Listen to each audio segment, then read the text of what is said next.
Atos 21. Nós nos despedimos deles e fomos embora, navegando diretamente para a ilha de Cós. No dia seguinte, paramos no porto de Rhodes e dali continuamos até a cidade de Pátara, onde encontramos um navio que ia para a Fenícia. Então embarcamos nele e seguimos viagem. Quando já podíamos ver a ilha de Chipre, navegamos ao sul daquela ilha e seguimos em direção à província da Síria. Chegamos à cidade de Tiro, onde desembarcamos, pois o navio precisava ser descarregado. Naquela cidade encontramos alguns cristãos e ficamos com eles uma semana. Então, avisados pelo Espírito Santo, eles disseram a Paulo que não fosse para Jerusalém. Mas quando chegou o dia de irmos embora, nós continuamos a nossa viagem.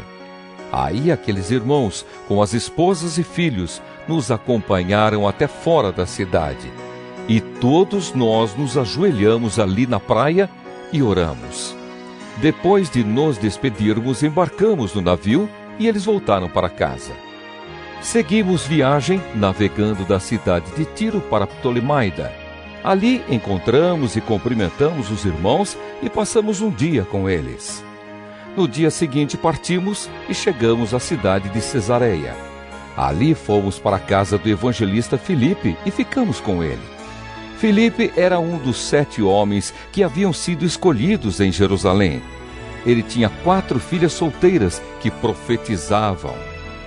Alguns dias depois da nossa chegada, um profeta chamado Ágabo veio da região da Judéia.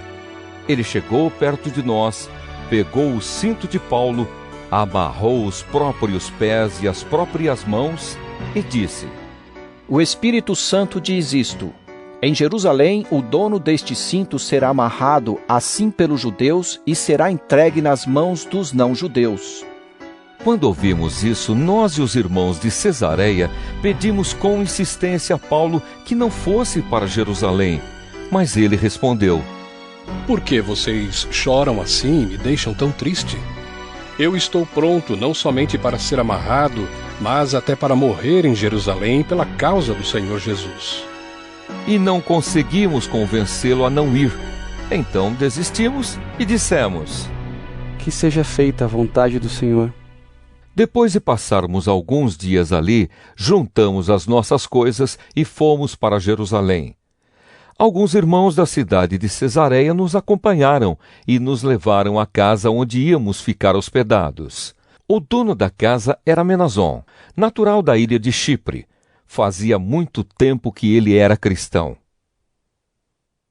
Quando chegamos a Jerusalém, os irmãos nos receberam com muita alegria. No dia seguinte, Paulo foi conosco até a casa de Tiago para se encontrar com ele. E todos os presbíteros da igreja estavam presentes ali. Então Paulo os cumprimentou e deu um relatório completo de tudo que Deus tinha feito por meio dele entre os não-judeus. Depois de o ouvirem, todos eles deram graças a Deus e disseram a Paulo: Veja bem, irmão, há milhares de judeus que se tornaram cristãos e todos eles são fiéis à lei de Moisés. Eles ouviram dizer que você ensina aos judeus que moram em outros países a abandonarem a lei, dizendo a eles que não circuncidem os seus filhos, nem respeitem os costumes dos judeus. O que vamos fazer? Com certeza, eles já ouviram dizer que você chegou. Portanto, faça o que vamos dizer. Estão aqui entre nós 4 homens que têm de cumprir uma promessa a Deus. Então vá, tome parte com eles na cerimônia de purificação e pague a despesa para que eles possam rapar a cabeça. Assim, todos saberão que não é verdade o que se diz de você. Pelo contrário, vão ficar sabendo que, de fato, você vive de acordo com a lei de Moisés. Mas, quanto aos não-judeus que se tornaram cristãos, nós já mandamos uma carta a eles dizendo o seguinte: não comam carne de animais que foram oferecidos em sacrifício aos ídolos, nem sangue, nem carne de nenhum animal que tenha sido estrangulado, e também não pratiquem imoralidade sexual. Então Paulo falou com os 4 homens e no dia seguinte tomou parte com eles na cerimônia de purificação. Depois entrou na área do templo para avisar quando iam terminar os dias da purificação, isto é, a ocasião em que cada um dos 4 homens deveria oferecer o seu sacrifício. Quando os 7 dias da purificação estavam para acabar, alguns judeus da província da Ásia viram Paulo na área do templo.